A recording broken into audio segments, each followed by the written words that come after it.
35년을 공직 생활을 했습니다.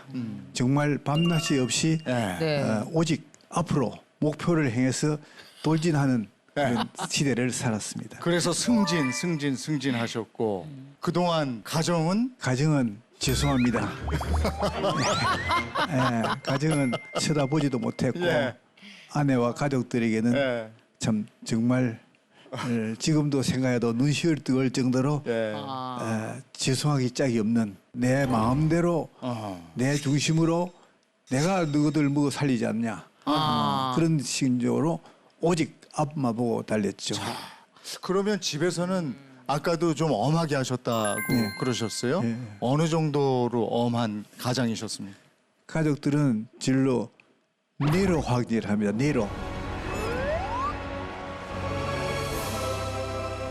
내로. 네. 네. 내로 황제. 그리고 완전히 집 밖에 모르고 지 고집대로 하고 지 생각대로 하는 내로 황제. 가족들의 불만이 있었을 텐데요. 직접적으로는 아무도 얘기 못했나요? 말 못하죠. 어느 안지라고 하고. 어느 예. 안전? 어느 안정? 내로 어느 안전. 예, 내로 앞에. 그러면 바로 최행이잖아요. 그러면 아버지의 마음은 내가 본다. 내가 너희들 먹여 살린다. 그래서 아버지는 죽으라고 일을 하다 보니까 너희랑 밥 먹을 시간도 대화할 시간도 없다. 이게 그때 마음으로는 되게 정당화되고 이게 옳다고 생각하셨던 거죠. 그렇죠. 예, 그런 물론 한쪽 구석에는 조금 애안한 마음이 있지만도 그렇죠. 우리 가족이 살기 위해서는 예, 그때만 해도 그게 당연하다 생각하고. 근데 참 그 시대에는 아버지라는 단어는 좀 이렇게 어떻게 보면 두렵고 내가 무슨 말을 건네도 될까 이랬어요. 왜 그랬을까요? 아버지는 그래야 된다고 생각했죠. 예, 아버지는 그래야 된다고. 그러니까 먹여 살리는 가족 먹여 살리는 일이 최선의 일이고 그리고 애들한테 애정 표현을 자주 하는 건 괜히 애들을 나약하게 만들고 예, 칭찬 좀 하면 애들 버릇 없어질까 봐. 그러니까 자기의 감정을 거의 표현을 못 하시고 사실 안 하셨던 부분이죠. 분위기가 그랬었죠. 다 그랬어요, 그죠? 예. 그러면 퇴직 후에 이제 가정에 머무르셔야 될 텐데 그때 가족들의 반응 그리고 선생님의 가족을 대하는 태도 이런 건 어땠는지 궁금해요. 엉망진창이죠. 나는 나대로 했는데 네. 허무함을 느낄 수밖에 없죠. 예, 내가 이때 어떻게 살아왔느냐 그런 말을 해야 되려면 씨가 빠지게 내가 했는데 네. 나는 정말 말씀대로 쇠가 빠지게 일을 했는데 내가 이런 대접을 받아야 돼? 그러면 접점이 없잖아요. 가족들하고 조금 이렇게 화목하게 지내기 위한 퇴직 후에 어떤 노력을 해보셨습니까? 그래서 그게 고민이 돼서 저는 이제 혼자서 외롭게 등산이나 하고 혼자 탁구나 치고 하면서 소일하면서 이걸 시름을 달래는 거 시름을 달래는 아니 그럼 결국은 또 혼자 지내신 거네요. 퇴직 후에. 그럴 수밖에 아니 혼자서 뭐 하시고 혼자서 이제 탁구하고. 자녀들도 그렇고 저희 마음속으로야 참 가족이라는 생각은 있겠지만은 네. 정점이 없는 거죠. 그러니까. 자녀들도 아버지하고 베풀고 싶고 사랑하고 싶고 가족들이 안 놀아줄 수밖에 안 놀아주지요. 아버지 왜냐하면 내가 군림하던 그 자세를 버려야 되는데 안 버리고 지금도 내가 하고 군림을 가족들 하니까 가족들은 참 한번 해봐라. 나쁘면 해봐라는 식으로 빠를 수밖에 없죠. 그래서 불쌍히는 생각하겠지만 측은한 감은 가져 있지만도 그게 아니죠. 근데 가족들도 그렇다고 그러더라고요. 갑자기 안 그러던 아버지가 퇴직 후에 다가서면 왜 이러시는 거야? 왜 우리한테 이러시는 거야? 아니 되게 어색하죠. 이렇게 왜 자석이 어색해요. 같은 극끼리 가면 자석 하나가 튕겨나가듯이 네. 그렇게 된다고 그러더라고요. 그러니까 아버님들이 아버지 역할을 어떻게 해야 되는지도 잘 몰랐지만 은퇴 후에 가족들에게 관계를 다시 어떻게 재정립할 건가도 사실은 준비를 못하고 못 배우시는 거죠. 그러니까 어머니들은요 유리해요. 아버지들에 비해서. 아이를 임신하고 출산하고 먹이고 씻기고 재우고 하면서 물리적으로 정서적인 시간을 많이 가지잖아요. 근데 아버지들은 일과 가정이 완전히 분리가 되니까 정서적인 유대감이 없는 거죠. 그래서 은퇴 후에 바로 함께하는 시간이 늘었다고 해서 그런 정서적인 유대감이 바로 생기는 게 아니니까. 거북해하는 거지. 처음에는 서로가 거북한 거죠. 근데 은퇴 후에 10년 정도 있다가 지금 도시농부가 되셨어요. 네. 그럼 어떤 계기가 있었습니까? 네, 마침 도시농업이라는 것이 바람이 불기 시작했었어요. 그래서 도시농업을 통해서 그 자연을 상대를 해보니까 자연은 모든 게 순리로 돌아간다. 나도 이 자연 순리에 따라서 살아야 되는데 내가 너무 내 고집적으로 살았구나 하는 그 교훈이 됐고 여기에서 나도 내 가정과 내 이웃과 같이 생태 회복을 해봐야겠다 하는 생각이 들기 시작했죠. 누구한테 배우셨어요? 그래서 그 이제 농법이나 이런 것. 우리 서울 핵심파크에는 청년 허브가 있습니다. 그래서 이걸 테스트로 우리 가족과는 못 해보더라도 이 젊은 사람들과 한번 소통하는 기회, 야. 그래서 대화를 해봐야 되겠다 생각하고서 청년들에게 우리 같이 해보자고 했더니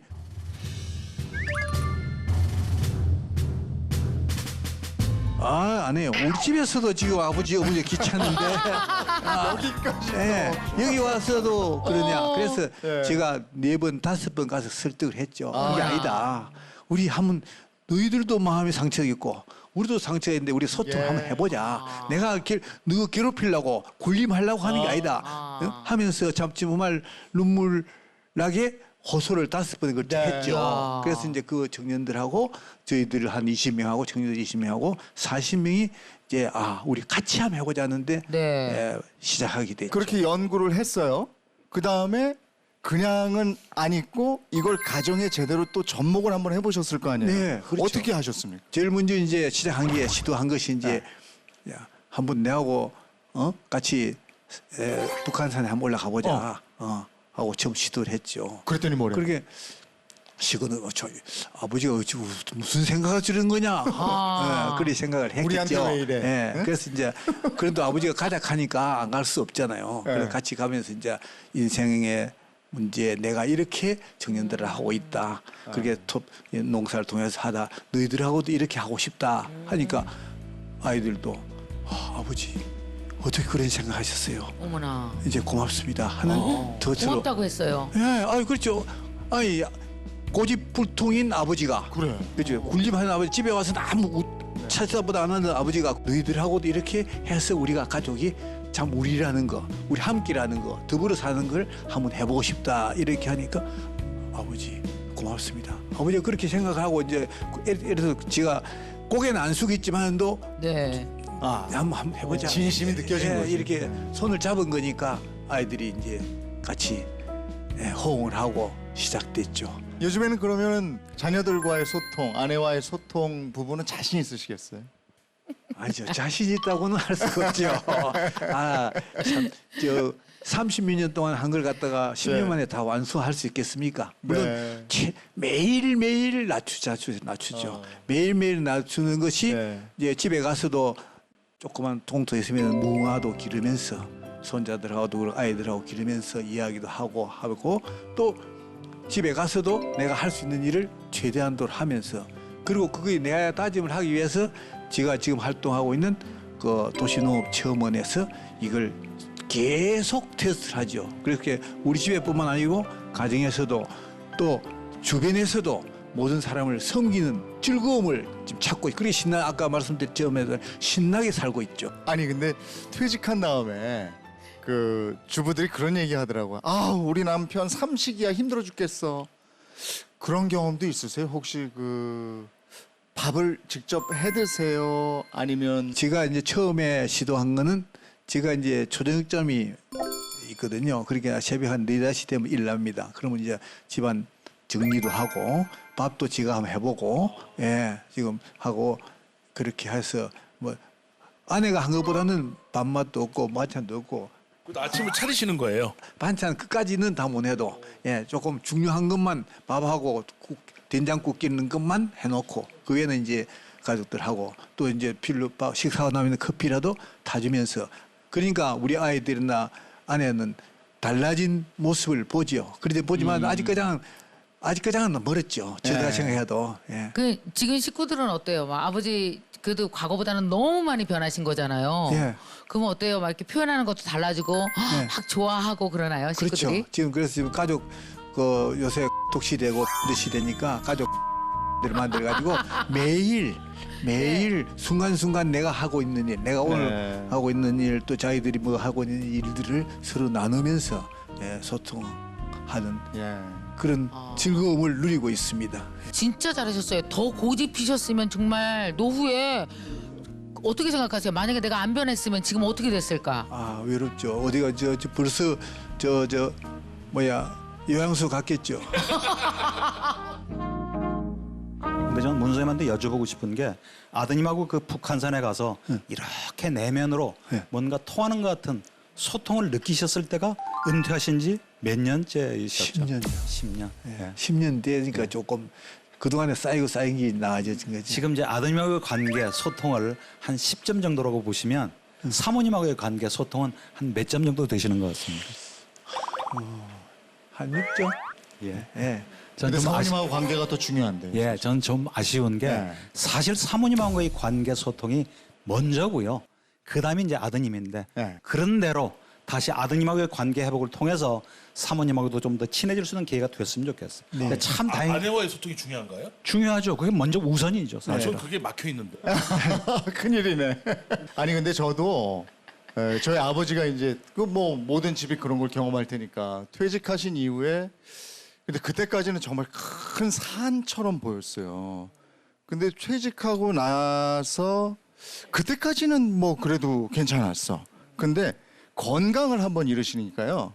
뭐냐면 산에 가다가 한번 넘어지셨는데 이 허리를 다쳤어요. 그 다음에 이제 디스크 수술을 하고 거동이 조금 불편해지고 이러니까 굉장히 이렇게 약해지시더라고요.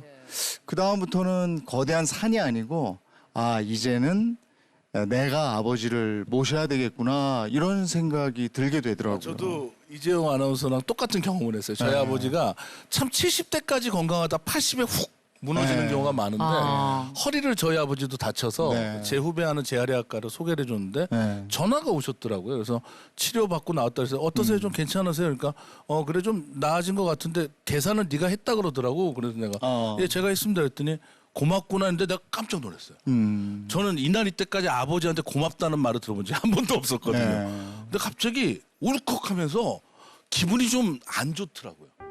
왠지 아버지가 약해진 것 같고 굉장히 묘했어요. 막 울컥하면서. 그리고 나서 아버지가 이제 좀 물러나셨구나 이제. 네. 그 말하자면은 왜 라이언 킹에서 사자로서 이제 아들한테 권위를 물려주고 뒷전으로 물러난 기분? 네. 그 기분을 제가 받고 되게 아. 그날 좀 울었어요. 제가. 문 선생님은 참 다행스러운 경우가 아직도 내가 경제력이 있을 때 그렇죠. 자식들한테 짐이 안 될 때 네. 신체적으로도 의존 안 하고 네. 그리고 땅을 만나신 거 그리고 청년들을 만나는 게 너무 잘하신 것 같아요. 네. 내 자녀들하고는 사실 잘 안 되거든요. 내 가족이니까 내 자신이니까 함부로 하는데 그 청년들을 통해서 다시 내 자녀의 입장도 이해가 되고 그래서 정말 아주 잘된 케이스죠. 네. 근데 이제 초반에 그건 어떻습니까? 처음에 이제 그 직장 생활을 그만두고 외부에서 벗들을 만나는 거 이것도 좋은 방법이겠죠. 좋죠. 좋은 방법이죠. 전혀 뭐 낮 시간 동안은 가족들하고 네. 분리돼 있다가 24시간 아내하고 자녀들하고 부닥치는 시간이 많으면 많을수록 갈등이 사실은 높아질 가능성이 높습니다. 네. 근데 적절한 취미 활동은 참 활력소가 되기도 하고 적당한 거리감을 유지하는 데 도움이 되는데 저희가 조심해야 될 게 그런 취미 활동 때문에 또 싸우는 부부 가족들이 있어요. 아. 이때껏 일 때문에 바쁘다고 자기 혼자 막 놀더니 네. 은퇴하고 나니까 취미 때문에 또 취미 바빠? 생활 한다. 그럴 수도 있겠다. 돈 쓰죠. 또 한 번도 얼굴도 네. 볼 수가 없죠. 네. 거기다가 계속 밖으로 나돌아다니니까 정말 이제 화가 나는 거죠. 당신만 취미 활동이 있느냐고. 그래서 오히려 가족 간의 갈등을 부추기는 취미 활동 좀 자제하실 필요도 있습니다. 네. 지금이라도 가족과 함께하는 그 기회를 잡으려면 글쎄 어떻게 해야 될까요? 돈 벌 때 못했던 뭐 예를 들면 간단한 진공청소기로 청소하고 쓰레기도 한번 버려주고 하는 일을 다시 분담을 하는 쪽으로 재정립을 하면서 내 역할도 찾으시면 되는데 은퇴하고 난 뒤에도 여전히 인식이나 행동의 변화 전혀 없이 계속 군림하려 들고 내 위주로 밀고 나가시면 심각한 갈등 생길 수밖에 없는 거예요. 그리고 더 중요한 것은 그 이전의 관계가 어떠했는가에 따라서 은퇴하고 나서도 달라져요. 그러니까 미리미리 조금씩 저금을 해두실 필요가 있는 거예요. 저는 들으면서 사람이 나중에 행복하기 위해서 미리 저축해야 되는 게 무엇인가 생각을 해보는데요. 저희 아버지는 평생 돈을 제대로 버신 분은 아니에요. 참 운이 없으셨고 매번 하는 사업마다 그래서 내가 대한민국 대표 마이너스의 손이라고 그랬잖아요. 손만 대면 망해요. 그러는 바람에 저희 엄마가 양장점을 해서 우리 다 공부할 돈을 버시고 그래서 어쩌면 엄마 아버지의 일반적인 역할이 약간 바뀌어 있는 상황이었었거든요. 그렇다면 왜 아버지가 저렇게 생활적으로 책임을 못 지시면은 저희 집에 딸넷의 아들 하나거든요. 제가 둘째 딸이고 그러면 아버지가 우리로부터 환영을 못 받을 것 같은데 나중에 안 그랬거든요. 저희 아버지는 돈은 그렇게 잘 버시지 못했지만 정말 지금도 생각나는 게 제가 고등학교 2학년 때 증평에 살았었잖아요. 그러면 청주까지 버스로 한 50분 가요.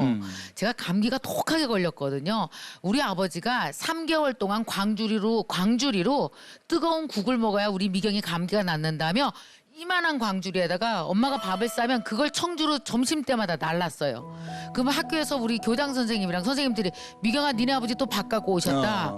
그러면서 우리 학교 남자 선생님들이 니네 아버지 같은 분 안 계시다. 어쩜 저렇게 사랑이 넘치시냐 그랬거든요. 근데 나중에 돌아보면 어땠냐면 이런 생각이 들었어요. 가족 간엔 친한 게 권력이구나. 돈 많이 번 게 권력이 아니고 가족 관계는 누가 더 친한가가 권력이야. 그래서 아버지들이 돈은 많이 벌었는데 집에서 권력이 하나도 없는 사람인데요. 우리 아버지는 돈은 못 버셨거든요. 근데 집안에서 권력이 짱짱해요. 왜냐? 다 친해요, 딸들이랑. 공직생활 열심히 하실 때하고 네. 지금 가족과 함께 하시는 시간과 글쎄요. 비중을 나눌 수 있을까요? 어느 게 더 행복이라고 느끼시는지 모르겠어요. 옛날에 그때는 그것이 최상의 길이라고 생각했죠. 예. 그러나 지금 돌아보면은 예. 가정의 기반 없이 그렇게 살아왔던 것이 물론 그것도 중요했지만은 그 바란스를 유지를 하고 또 우리 사회 구조도 물론 변해야 되지만은 각각 개인들이 마음만이라도 조금이라도 10% 20%라도 할애해서 가정을 지키면서 직장 생활과 국가 생활을 해야 되겠다. 그것이 더불어 즉 장래에 자자손손이 번영하고 좋은 길이다 그렇게 생각이 그럼 들었습니다. 문대상 선생님의 인생은 멋졌네요.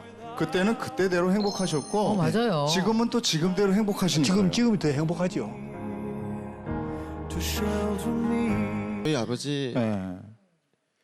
진짜 좋은 분이셨습니다. 예. 예, 우리 고등학교 친구들이 우리 집에 자주 놀러 오는 이유가 아빠가 너무 좋아서. 우리끼리 이제 방에서 이렇게 놀고 있으면 술상을 우리가 술상? 고등학생인데 어머나.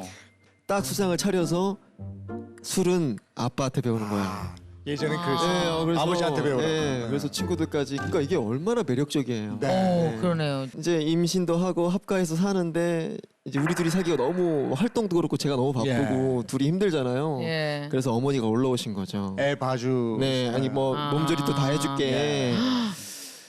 돈을 아끼신다고 이제 우리들 서로 잘 사시라고 그 대전에 있는 집을 뭐 이렇게 세주고 빼셔서 그 돈을 서울에 우리를 지원해 주시고 어머나. 우리는 이렇게 이제 아이 낳을 거니까 잘 살아 하고선 자기는 그 옛날에 그런 집 있잖아요. 이렇게 하숙집처럼 네. 이렇게 방 예, 있는 이 단층으로 뭔지 알겠습니다. 예, 그 중에 하나 예. 방을 이제 월세를 내셔서 전국을 다니시면서 트럭 운전을 하신 세상에. 거죠. 그렇게 지입 촬영하셔서 보내신 돈을 또 아이고. 우리를 또 지원하시고 그러다가 네. 뇌출혈로 쓰러졌다는 소식을 듣고 제가 달려가서 보니까 예. 어떡해요, 혼자. 정말 한 2평도 안 되는 방에 아빠 혼자서 소주병을 이렇게 방에다가 이렇게 세워놓고 몇 달을 이렇게 견디시면서 결국엔 쓰러지신 거죠. 거기서 제가 너무 충격을 받고 아휴. 이제 병원 이제 중환자실에서 이제 거의 돌아가신다고. 혹시나 깨어나시더라도 이제 어딘가 마비 언어든 어디든 회복이 안 돼. 예. 안 되실 거라고 이제.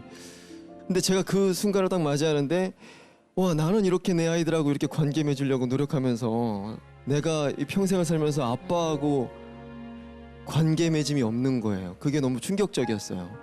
그러면서 정말 잘해야 되는구나. 나 우리 아버지처럼 이렇게 안타깝게 자기 자식이 떠올릴 때 아빠하고 추억이 없는 어떤 그런 처지가 되면 안 되겠구나. 그러면 나는 지금부터라도 우리 아버지와의 추억을 또 만들어 줘서 네. 우리 아버지에게도 선물이 되는 그런 자식이고 싶고 나 역시 우리 아버지처럼 이런 어떤 쓸쓸함을 느끼지 않기 위해서 네. 내 아이들과 또 관계를 잘해야겠다라는 어떤 계기가 됐었던 사건이 아버지가 그렇게 혼자 지내시는. 그 후로는 계속 건강하게 잘 살고 계신 거예요? 근데 문제는 그 후로가 이제 저와 아버지의 관계가 가장 틀어졌을 시기가 그때였어요? 왜요? 그 후로 이제 지금 첫 아이가 15살이니까 한 13, 14년간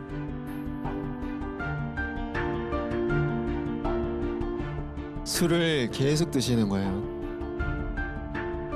제 삶에는 그 사건이 나는 아빠처럼 살지 않을 거야의 첫 번째 사건이 된 거예요. 어머니가 네. 그리고 제가 그리고 며느리가 네. 그렇게 노력을 하는데도 불구하고 하지 말라고 그렇게 네. 부탁드리는데도 네, 그냥 뭐 몰래 어쩔 때는 혼자 그냥 차에서 아, 드시고 올라오시고 아. 어쩔 때는 이 상에 이렇게 보면은 뭐 이렇게 물병 같은 게 있어요. 네. 그 상표를 다 뗀 물병 같은 게 이렇게 물에다가 물병에다 담아 놓으시고. 네, 그거를 몰래 집에서 이러시고 하면서 너무 이제 저희가 이제 스트레스를 받고 저랑 이제 목소리도 높아지고 그랬어요? 그 싸우고 약간 알코올 중독 증세. 중독 증상까지 가신 거죠. 그러다가 한 분 더 쓰러지셨답니다. 올해입니다. 올해. 그랬어요. 네, 올해 2월에 네. 쓰러지시고 또 중환자실 입원하시고 네. 깨어는 나셨는데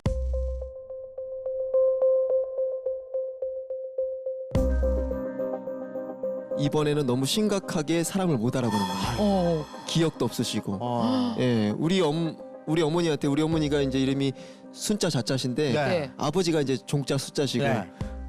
누구냐고 물어보면 너 종수라고 우리 엄마한테 우리 엄마한테 너 종수 아니냐고 아이고. 거꾸로 얘기하시고. 그런데 이번에는 정말 감사한 건 술을 끊으셨어요. 다행이네요. 예, 정말 너무너무 감사하죠. 아버지가 하는 말이 이제는 이렇게 자기가 손주도 6이나 있고 돌아다니면서 내가 세상 최고 부자라고 말씀하세요. 나는 아무도 안 부럽다고. 내가 세상 최고 부자라고. 그러면 요즘 아버지하고 사이가 아주 좋으시겠네요. 사이도 좋고요. 네. 우선은 우리가 너무 감사하고요. 너무 기쁘고. 네. 그리고 본인이 세상 최고인 할아버지야라는 그 마음에 맞게 살으려고 노력하세요. 네. 예, 그래서 술을 끊으신다고 생각하신 거예요. 시현 씨 말씀을 들으면서 참 한편의 영화를 보는 것 같아요. 예. 예. 아버님 술만 빼시면 그죠? 그래요. 어릴 때 친구들 불러서 음식도 해 먹이고 그 아버지의 그 아들인 거죠. 네. 그리고 15년 만에 다시 건강을 찾으신 것도 사실 기적이고. 근데 이제 그 외로우셨을 아버지. 그렇게 이제 애정 이런 욕구가 강하신 아버지였을 것 같아요. 근데 홀로 되셔서 그러니까 자기가 익숙한 주거지까지 바꾸시고 그 좁은 방에서 술로 의존하셨던 그 외로움을 이제 이제서 좀 느끼는 것 같아서 참 안타까운데 정말 지금부터라도 또다시 새로운 양 한 편 쓰실 수 있을 것 같아요. 제가 잘 갚아야죠. 정말 잘 갚아야 된다고 생각을 합니다. 예. 근데 진짜 진짜. 그 아버지가 연세가 드실수록 그 아들로서 바라는 점은 그냥 건강하시기만. 맞아요.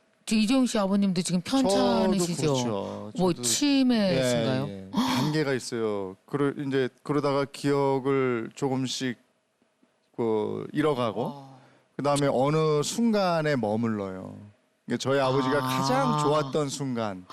그러니까 은행원이셨는데 그 은행에서 뭐 점포개발본부장 하시고 막 이러면서 네. 그 시기가 제일 잘 나갔던 시기였나 봐요. 그리고 학교 다닐 때 축구 선수로 축구를 좀 하셨는데 그때 하고. 그때. 그러니까 그때 얘기를 그렇게 하세요. 네, 그러다가 그러시구나. 이제 어느 정도 그게 지나가면 네.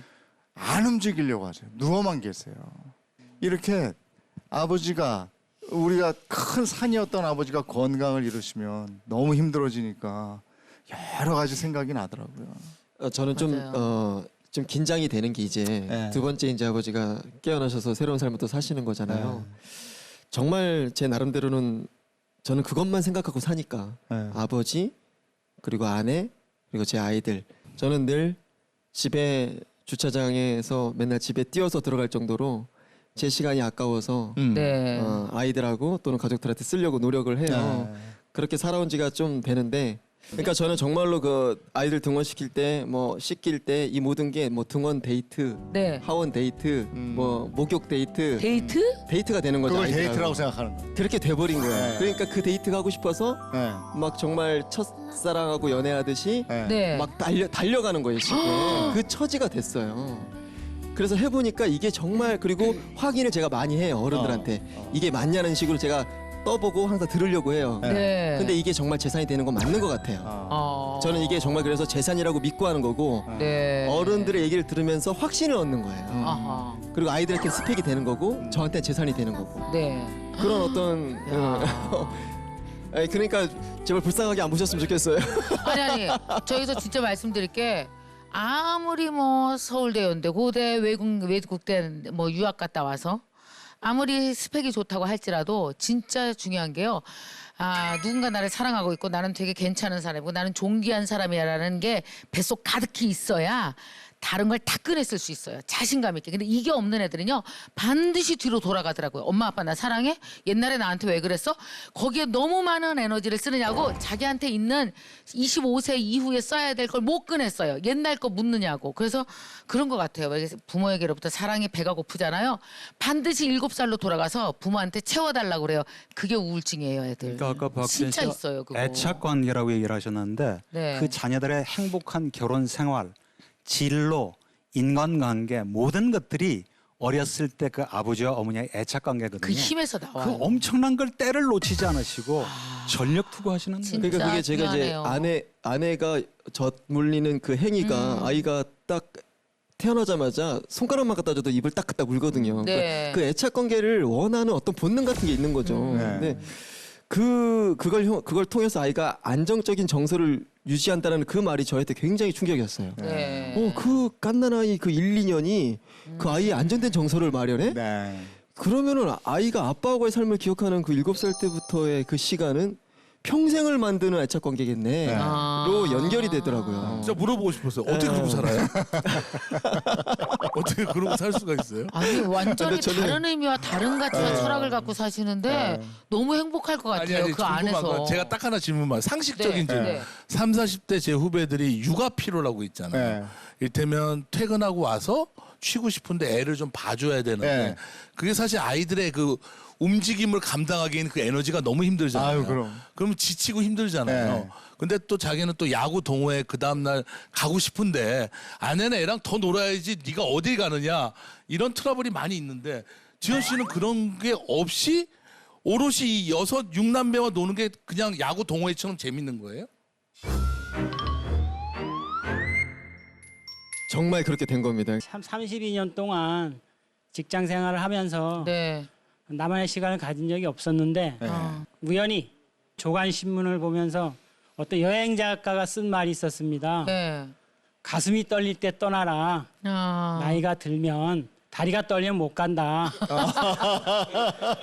이야기. 가슴이 떨릴 때 가라 다리 네. 떨리면 못 간다. 예, 그 여행 기사를 딱 보는 순간 제 가슴에 툭 맞는 어떤 느낌 하나 받아가지고 네. 그래서 여행을 가게 됐습니다. 예. 아니, 그러면 여행 갈 때 혹시 내가 아들을 데리고 가야 되겠다 이렇게 생각하시게 된 이유가 있으세요? 아들과의 관계가 너무 안 좋으니까 여행을 통해서 좀 더 가까워질 수 있지 않겠나. 저희 세대 때 누구나 다 마찬가지로 상당히 보수적인 저도 그런 가장이었습니다. 그래, 무조건 나를 따르라. 자식은 내 소유물로 생각을 하고 그래, 무조건 나를 따르라. 그렇게 생각을 했었습니다. 그럼 아드님은? 아드님은 소위 말하는 진짜 꼰대.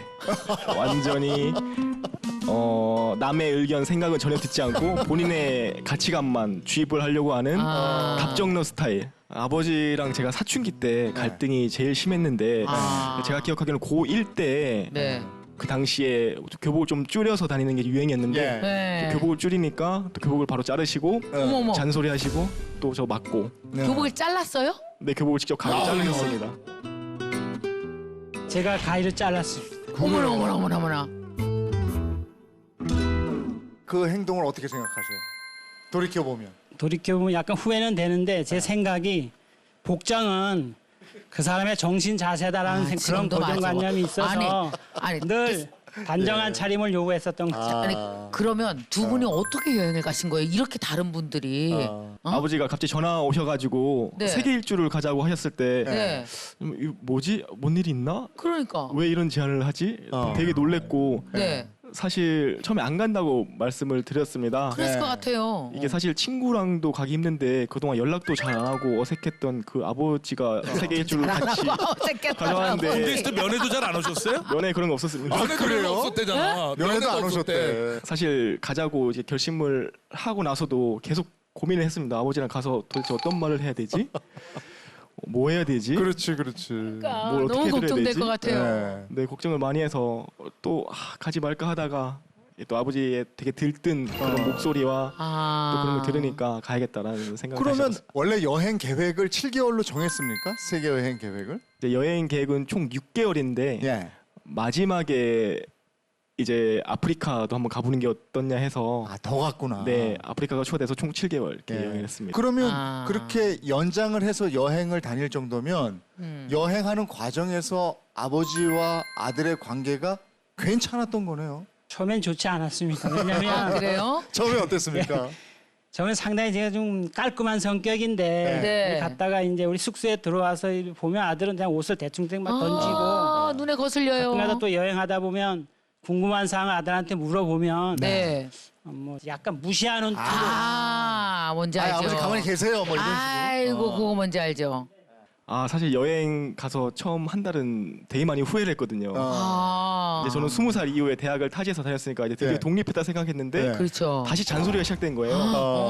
이제 저는 이제 방에서 좀 편하게 쉬고 싶은데 네. 야, 이거 좀 치워라, 저 빨래 좀 해라, 밥 먹을 때 또 흘리지 마라, 이렇게 다시 또 그 사춘기 때 그 잔소리가 시작되니까 어릴 때 아들 대하듯이 하셨구나. 처음 한 달 여행에서는 정말 오고 싶다라는 생각 많이 했었고 계속 그 예약한 비행기 티켓, 숙소 네. 티켓을 보면서 위약금이 얼마지? 계속 체크했던 것 같아요.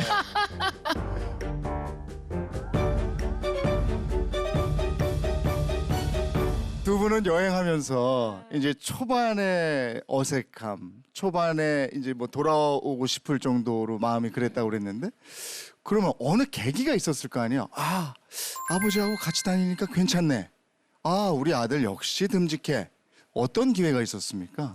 아들이 상당히 좀 덜렁덜렁대는 그런 자식이었는데 여행 계획을 처음부터 짜는 거 보니까 상당히 꼼꼼한 세심한 면이 있더라고요. 아. 그러면서 아침에 딱 기상하고 식사하러 가면 아침에 그 일과를 아버지한테 이야기 전부 다 해주는 브리핑. 거예요. 이러면서 또 어떤 안전에 대한 부분도 꼼꼼하게 이야기해주고 그래 우리 아들한테 이런 면도 있었구나. 네. 늘 덜렁대는 그런 자식이었는데 상당히 세심하고 꼼꼼한 면도 있구나.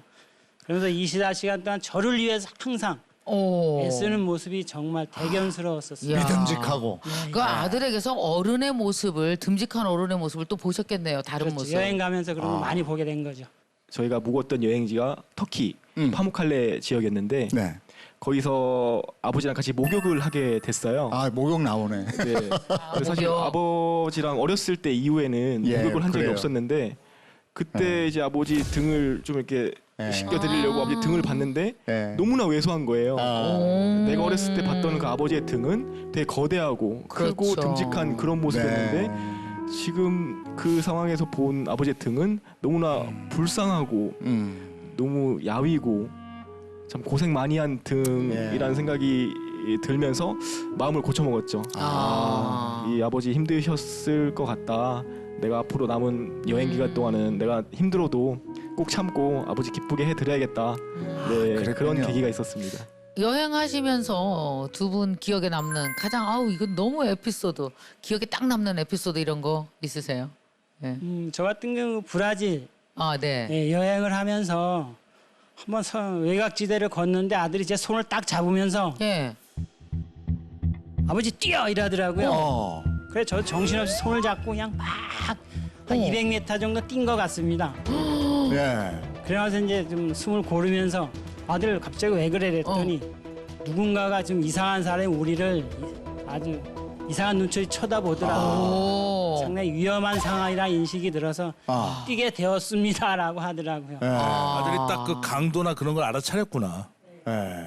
이런 학교 다니면서 약간 여행 경험이 좀 있다 보니까 네. 어떤 이상한 수상한 느낌을 받았던 것 같아요. 얼마나 듬직해요. I'm done looking around. I'm driving out of this town. I'm taking you away to a place we'll stay forever.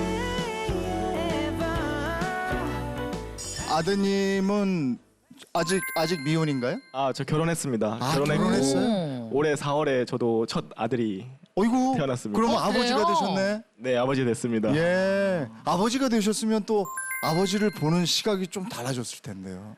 아, 사실 아들을 이렇게 낳고 보니까 참 아버지 되는 생각이 좀 많이 바뀌긴 했는데 예. 이제 아버지도 저랑 똑같이 첫 아들을 봤을 때 그 첫 번째 그 감격스러운 순간들 이런 거 다 네. 겪으셨을 거잖아요. 그리고 요즘 제가 육아를 하면서 보니까 아, 이 조만한 이 핏덩이가 나중에 좀 머리 좀 컸다고 이렇게 대들면은 참 가사롭겠다, 좀 어이가 없겠다라는 생각이 들면서 아버지가 제가 어렸을 때 왜 그렇게 했는지 조금 공감은 되더라고요. 오늘 기왕에 이렇게 나와주셨으니까 뭐 그동안 여행을 통해서 생활을 통해서 책을 통해서 많은 얘기를 나누셨겠지만 내 아들에게 내 아버지에게 한 말씀씩 더 보태신다면 어떤 얘기를 하시겠습니까? 제가 먼저 이야기하겠습니다. 예, 제가 아들하고 여행했듯이 내 아들도 제 손자, 그러니까 내 아들의 아들이 되겠죠. 그렇죠. 아들하고 꼭 내 아들 나이 됐을 때 손자하고 세계 여행을 한번 해보기를 적극 권장하고 싶습니다. 네. 아들한테. 네, 아버지 지금까지 길러주셔서 대단히 감사드리고 같이 세계 일주 제안해 주셔서 그 정말 좋은 추억 만들어 주셔서 대단히 감사드립니다. 진짜. 아버지 말씀대로 저도 제 아들이랑 세계 일주 갈 수 있도록 노력을 하겠습니다. 네.